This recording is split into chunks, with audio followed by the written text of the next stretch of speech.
Kur'an'da aytýan musulman adam Allah Allah diýse ýüregi jaýlaşar diýe. Şuma halkan gelin gyz erkek adamlaryň soragy näme? Biz namaz okuýsak ýüregimiz ýarylyp barýar diýe, gulaýyndan marp bilmeýäs diýe. Näjire bolýaşy? Men inşallah jogabyny aýdyp berjek, gadryny bilen aýdyljak görüňler. Eşitdirin doganjyklara. Hudaýyň ýanynda ýüzgara bolup sataşanmasyn. Şuurun giňdat, dehret kılıp namazlığa şin men barıp bilemek, yürüğüm yarılıp barıya diýip aýtýar. Oham ege okuýarsam da beter çalatyp okuyup namazlygy ýygnamasam, yürüğüm agzyndan çykyp barıya diýär. Muň jogaby näme bolmaly? Muňa ýol näme aýtmaly? Ýoksa bir adam men howsala bolýan diýse bir namaz okuy diýiljekdi şeriatda. Ya Peygamberimiz her haçan narahat bolsa derrew namazlyga minýänmişdik. Emme bir soraq bir men namaza barsam ýüregim ýarylyp barýar diýe. İnşallah ak jogabyny ak dermanyny aýdyn, ýen aýdýan gadryny bilen aýdylýan görürüm. Awwalkysi Peygamberimiz aleyhissalatu vesselam aýdýar: "İnne'ş-şeytane yejri min ibni Adem mejra'd-dem." Hadisun sahih muttafaqun aleyh. Peygamberimiz aýdýar: şeytan adamın damarlarının içinde kan barýan yerine şeytan barýandyr diýe.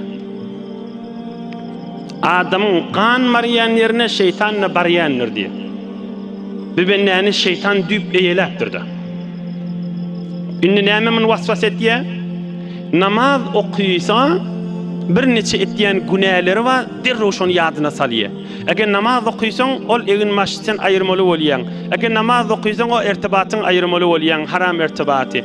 Eger namaz okuýsaň, o mahbarany aýyrmaly bolýan. Derrew muň ýadyna salýar da, oham şu zatlarda aýyrsa bir ülajak ýaly. Ya namaz okuýmaly bolýar, ya o haram işleň içinde güýmen gezmeli bolýar da. Oham şeytan waswas etýär näme diýe? Namaz okuýsaň o günäleri, o etýän işleri äpbermeli bolarsyň diýe. Onu äpberseň de sen zindigi ýetip bilmersiň diýip muň ýadyna salýar. Bir gezek ýadyna salmaýar o şeytanna sen eýäň huzurundadyr arasdaja bolla diýmeýär. Eýäňe bir gün öwürlip barjakdyrsyň diýmeýär. Şo namaz okuyup bilmeýär, howsala bolýar dem namazyň üstüne düşjek. Şoňa Allah üçin aýdýan, men sizin bir eşitsin. Ey insan, ey ayalı erkek insan, Allah'ın huzuruna bir gün durmalırsın, şoğunu yadına sal. İkilinci görürün, Kul a'udhu bi rabbin nasin içinden. Min şerril vesvasil hannas. Ey cemaat, Allah şeytanı hannas attaqıptır. Huday şeytanı hannas attaqıptır. Yani näme? Hop yan qadam şeytan eýlepdir de namaz okuyup bilenakda. Hudaý aýtdy. Bir jegedek Allah diýi şeytan aňryk durur diýe. Hannas diýdigi her haçan Hudaý diýseň şeytan iýdinik diýdi. Şoň ýanyna durup bilmeýärdi. Hannasyň manasy şo.